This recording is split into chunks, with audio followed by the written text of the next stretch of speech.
Oral juice வந்து சரி வேறு இடத்துல ஏதாச்சும் மல்லிகை கடையில் கிளிகளில் கிடைச்சிருந்தா கூட அதை நம்ம நம்பி குடிக்க மாட்டாங்க போக மாட்டாங்க.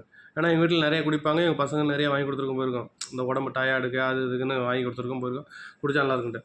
அது வேறு இடத்துல கிடையாது, மெடிக்கலில் தான் அது ஆக்சுவலாக கிடைக்கும். வந்து டாக்டர் தான் வந்து சொல்கிறாங்க ஓரல் ஜூஸ் குடித்தா அப்படி நல்லாயிருக்கும் அப்படின்னு டாக்டர் தான் அதுக்கு இதே பண்ணுறாங்க. அதான் மேட்ரு. ஏன்னா நானும் நிறைய டைம் இது பண்ணுறேன், டாக்டர் சொல்லி தான் நாங்கள் அதை வாங்கியே இருக்கோம். ஓரல் ஜூஸ்னால் ஃபஸ்ட்லாம் என்னன்னு கேட்டால் எனக்கெலாம் தெரியாது. எங்கள் வீட்டில் தான் சொல்லுவாங்க, இப்போ டாக்டர் சொல்லுவாங்க பாரு, உடம்பு சோர்வாக இருந்தாலும் அது இருந்தாலும் அப்படின்ட்டு அதான் இருந்தேன். பட் இது இவ்வளோக்கு உடம்பு கெடுதலான பொருளை வந்து ஒரு கவர்மெண்ட் அப்லோடு பண்ணி இது பண்ணி கவர்மெண்ட்டு கேட்டால் எனக்கு தெரியலங்கிற மாரி சொல்லுது.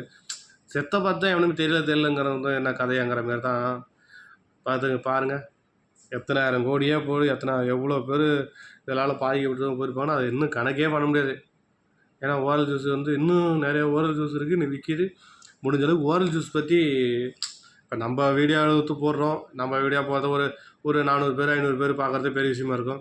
நல்லா பாப்புலரானவங்க ஓரல் ஜூஸ் பற்றி நல்லா வீடியோ எடுத்து போடுங்க.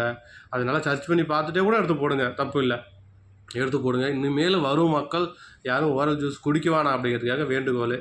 ஓரல் ஜூஸ் வந்து அவ்வளோ கெடுதலாம். ஓரல் ஜூஸ் வந்து இன்னும் தடை பண்ணிட்டாங்க.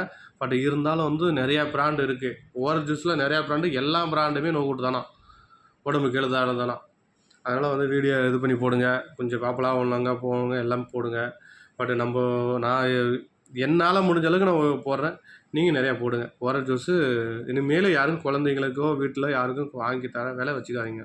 நீங்கள் உங்களுக்கு உடம்பு சோர்வாக இருந்தனா ஒரு பழமோ ஏதாச்சும் வாங்கி வந்து கழுவி வீட்டில் ஜூஸ் போட்டு கொடுங்க, அதுவே உடம்பு நல்லதாக இருக்கும். ஓரல் ஜூஸு போகாதீங்க மெடிக்கலு. இதேபோல் டாக்டரு யார் ரெஃபரன்ஸ் பண்ணாலும் போனாலும் நீங்கள் அதை இது பண்ணிடுறீங்க. இப்போ ரெஃபரன்ஸ் பண்ணி நீங்களே தட்டி பார்த்துட்டு காட்டுங்க. முன்ன காலம் மாரி உங்களை ஏமாத்துறாங்க அப்படி இப்படிலாம் நினச்சிக்காதீங்க. நீங்களே கூகுளில் தட்டி பாருங்கள், யூடியூப்பில் தட்டி பார்த்துட்டு காட்டுங்க, இங்கே பாரு இப்படிலாம் சொல்லியிருக்காங்க அப்படின்னு சொல்லுங்கள். ஏன்னா டாக்டர்லாம் எல்லாம் ஒருத்தவங்க இதுமாரி தான் எல்லாம் பிஸ்னஸுக்கு. அதை கொஞ்சம் பார்த்து இது பண்ணிங்க. ஓகே, மீண்டும் ஒரு வீடியோ சந்திப்போம் நெக்ஸ்ட்டு.